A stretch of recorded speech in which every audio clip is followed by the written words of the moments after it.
G'day. This video is about evolution and how it is not as scientific as people would have you believe. There is a difference between a scientific theory and a theory. Now, adaptation is a scientific theory because it's a theory that explains observations such as Darwin's finches. Evolution is just a theory. It's not a scientific theory. It's a theory that's presented in the name of science.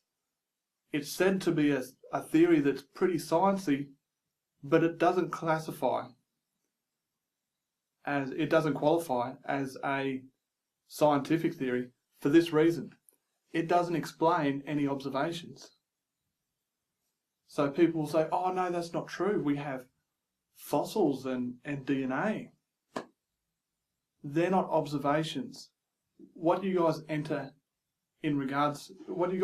as evidence in regards to fossils and DNA is actually opinions about the age of fossils and also theories about DNA, saying, oh, this one's a transitional species. You don't know that it's a transitional species. No one observed that species being a transitional species. That's a theory. So you take your theory and you put it in the pile as evidence. And you take your opinion about the accuracy of carbon dating and you say, oh yeah, well we did a test using carbon dating and it fits our model. So they take the age of the fossil that they've gotten, and it's actually just a theory, because another scientist can come along with a different assumption, because carbon dating is based on assumptions. They can come to a different conclusion and they enter a different opinion as evidence. So what you guys claim is evidence, it's not evidence according to a court of law anyway. It's hearsay. At best, it could only be circumstantial evidence, but it's not even that. It's just an opinion and a theory. So the theory of evolution is supported by theories and opinions. So it's not a scientific theory at all. Adaptation is a scientific theory. Evolution is a theory about adaptation's potential, saying that it has potential to create new and more complicated species. That's 100% theoretical. It's not a scientific theory, it's just a plain old theory. Now, is it falsifiable? Absolutely not. It's a theory about the past, therefore it's not falsifiable, except with opinions or theories. The same thing is supposedly verified with. Now, if you're a science type person, you don't accept theories and opinions as evidence. Therefore, the theory of evolution is not a theory that is falsifiable. And the situation is, there's been a religion set up called science. Actual science is a tool used by people that are trying to investigate a theory and to inform an opinion. But at no time is a theory or an opinion welcome inside of science. No theories and opinions allowed. Science is a sanctuary for objectivity, and that's a tool used to investigate theories and to inform opinions. But the religion of science does not use it as a tool. It says that a conclusion or an opinion can be inside of science. And whoever doesn't believe in this conclusion is unsciency. They've got a mental disorder called science denialism, when it's actually the evolutionists that have science denialism. They believe in science, but true science is not something that can ever be believed in. It's just a tool.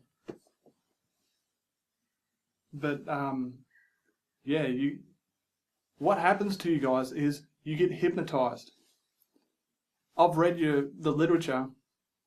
I've read the literature that you guys are fed, and it bolsters your ego. And there's literally hypnotic induction happening as you read it. It's confusion induction. There'll be these confusing little passages like an analogy that doesn't quite make sense, or a comparison that doesn't quite make sense. And the more you look at it, the more you realize, man, that's really close to making sense, but it absolutely does not make sense. It's in there to confuse you, and the purpose it's serving is to induce you into a trance. And this explains why evolutionists can no longer think in regards to that topic. You can identify the fallacies that they've been fed and that they're repeating, and they can't be corrected. Why? Because they're hypnotized. It's not that they're stupid, it's that they're hypnotized. How can you tell? What would indicate to you that a person is hypnotized? One, they can't question what they believe. I've got some notes here. Very obvious errors.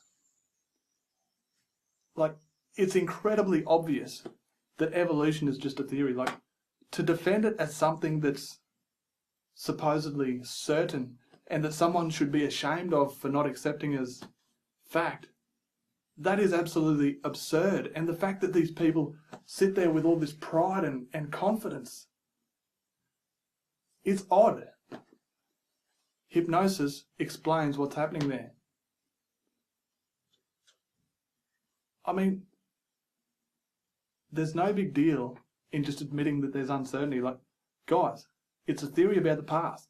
You could never investigate it without a time machine. Period. No one is unintelligent for not believing it. But you guys, see, what you have been hypnotized to believe, not only have you been hypnotized to accept the doctrine that rocks evolve into people, etc., you've also been hypnotized to believe that you're intelligent for believing it. And that other people are stupid because they're not educated like you. Mate, this is how stupid the situation is. They literally tell you that you are not qualified to make a determination using the evidence. They say, yeah, we're the scientists, we make the determinations using the evidence. You're not qualified to make a determination. But you're stupid if you don't believe. And you're over here, having been told that you don't qualify to make a belief using the evidence, boasting about how you only accept beliefs based on evidence. Mate, they already told you you're not qualified to look at the evidence. And you haven't looked at any of the evidence. You've just looked at what they've told you is evidence. And they already told you that you don't qualify. Yet you're sitting there scoffing and mocking at other people that have also been told that they don't qualify to take into consideration the evidence. They only qualify to supposedly believe in it. Calling them stupid. Calling them unscientific. Mate, it's the biggest load of hypocrisy around. It's right up there with the Christian doctrines. I'm a Christian, but obviously there's different doctrines. Some of them are so incredibly stupid, it indicates hypnosis as well. The Bible, if you can actually understand it, is a very logical doctrine. It says that mankind has partial free will and our beliefs are involuntary, and everyone's being tested. Most people are going to hell, and if God sees you being ashamed of the bad you've done, he has mercy on you and makes you believe. And if you watch the Jesus testimonies, that seems to be what's occurring. All these people like me, I never planned to be a Christian. I was raised anti-Christian. All of a sudden I've seen a hell testimony and I just believe. I can't help it. But yeah, so Christianity is very logical and it's supported by a tremendous amount of evidence. But anyway, that's getting off the topic. Yeah, so one logical fallacy evolutionists will use, they'll claim that a lack of evidence is evidence for a counterclaim. An example is, they'll say, because there's no known limit to microevolution, macroevolution. The fact that you don't see a limit to microevolution is not evidence to support a claim that macroevolution occurs. It's simply, to do that, it's a logical fallacy. Now you might defend yourself and say, oh, well, I don't do that. Mate, I've looked at the literature.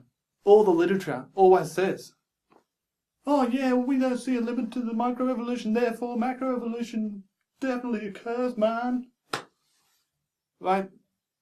Your doctrine is full of logical fallacies. Yet you mock and scoff and say creationism is filled with logical fallacies. How can creationism ever be filled with any kind of logical fallacy? It is this simple. It says life forms are too complicated to be accidental. The end. That's the extent of creationism. How can it have any logical fallacy? But you'll find articles written by evolutionists saying, oh, those creationists, they're so logically fallacious. Right? And of course, ad hominem, there's another logical fallacy that's used in 100 different ways by evolutionists. They say, so ad hominem means just attacking or debating the person rather than the doctrine. So they'll say, oh, creationists on average are not as intelligent as evolutionists, therefore evolutionists are correct. Where are they getting their figures from? Some evolutionist. I mean, you guys haven't even figured out that everything you've entered as evidence for the past, however many decades, has not been evidence. It's all hearsay, according to the dictionary. It's all hearsay according to the rules of evidence used in a court of law. It doesn't qualify as evidence in science, yet you've started a religion and called the religion science and considered yourselves the most sciencey people in the world. It's shocking to look at. So what's another example of an ad hominem? They'll say, oh, all the scientists believe, therefore. That might not be an example of it, but that's another fallacy they'll use. The appeal to authority.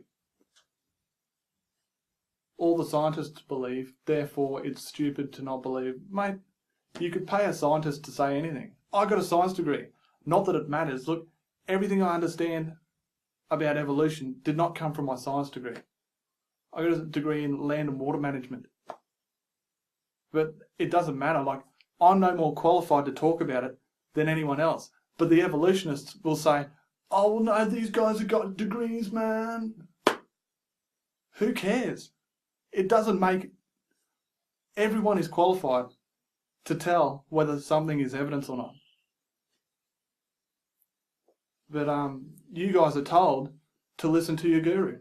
So I've made some points here about how evolution qualifies to be considered a religion. There's a guru. There's a stratification of gurus. The scientists. There's a person you believe in. There's a person that has more authority over truth than you do. That's something that's usually with religions. What else we got? It's a faith. It can only be believed. You guys say you got all this evidence, but it all turns out to be hearsay. 100% of it is hearsay. But of course you can't believe that. You scoff and mock, go, oh my God, go get an education. Mate, the difference between evolutionists and other people is not education. It's thinking. Evolutionists can't think. They're good at learning, not good at thinking. It's got a doctrine. So all religions have a doctrine. So evolution certainly has a doctrine. And the doctrine goes beyond science. It goes into anti-Christian and anti-creationist avenues. It attacks the intelligence of other people. It's a very pride-bolstering doctrine. It it's a very cultured doctrine, and it claims the high ground on not only intelligence but also morality. How do you guys spin that garbage? They say creationism is based on bigotry. Creationism has nothing to do with religion. Religion happens to have creationism in there. But a person can be a creationist without believing in any one given God. So, like, the fallacies never stop with you evolutionists. But evolution claiming that it... See, I've read articles where evolutionists claim, we would have discovered the golden rule, the one that Jesus delivered, and that's in the Bible all the way through. Love your neighbour as yourself. They say, we would have discovered that. Yeah, we would have discovered the parable of the Good Samaritan. Yes, yeah, sure, mate. Human beings, mate. I wouldn't trust human beings to come up with any kind of solid morality like that. But yeah, so evolution is a religion. It's also very exclusive. Like a lot of religions, they claim they've got the high ground on truth, self-righteousness and pride, and of course error, because all religions have error, every single one of them, except the one true interpretation of the Bible, which is not a religion. Although religions have been started in the name of Christianity. There's a difference between knowing the truth and being a religious person. The Bible itself says that there's a tremendous amount of people that will expect to be going to heaven. So these are all the people in the churches. Not all of them, but a percentage of them. They're spoken of in the Bible. A lot of people think they know the truth. They think they believe, but they have no fear of God. And that's the giveaway in regards to Christianity. So pedophile priests, for example, they believe that they're going to heaven. The Bible says they're not. But if you tell them, you might as well be talking to an atheist. They simply can't believe because God's the one who makes a person believe. Because damnation prevents a person from believing. Because the Bible talks about this, how the gospel is veiled to those who are perishing, whose minds the God of this age is blinded.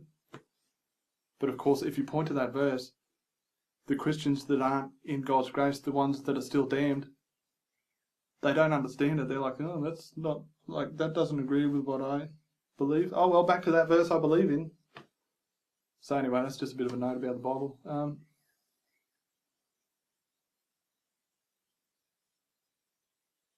I think that covers everything. Outcomes, Christianity,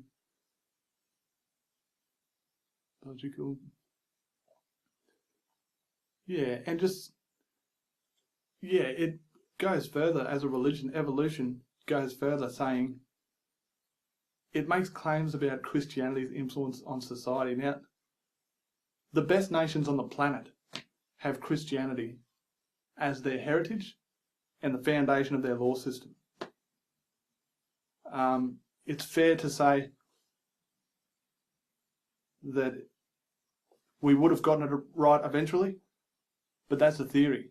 The fact is, where we are now, the Bible has a big part of it. And it's Christians that start charities, it's Christians that fund charities. And really, Christians, God-fearing Christians, are a valuable part of society because they're afraid of God. You can put one of these people in charge of the treasury. Someone comes along with a bribe with a bunch of women and money to buy them off and say, hey, I want to corrupt you and let's mess with the government. They can't be bought off because they're afraid of God. And once you start using these people in society going, let's put one of these God-fearing people in charge of the country. Let's put one in charge of the treasury. Let's put one in charge of the health system. Let's put one as the ombudsman here. Let's put one in the cake shop. Let's put one at the head of this corporation. You're going to run out of them soon. You're going to be like, man, we need more of these things. We need more of these God-fearing Christians because we can actually trust these people. They can't be bought. But, yeah, evolutionists can't take into consideration anything that's not positive for their own doctrine. So, look, for all I know, rocks do evolve into people, but I know it's not a claim that's falsifiable or verifiable. And that's where Christians and evolutionists differ. Evolutionists don't understand that their belief in the value of a scientist's opinion does not make the opinion of the scientist any more valuable. Beliefs about beliefs are just beliefs. Beliefs about observations are also beliefs, but they're evidence-based beliefs. Beliefs based on other beliefs are generally preference-based beliefs. But anyway, yeah, so that's my word about evolution for now.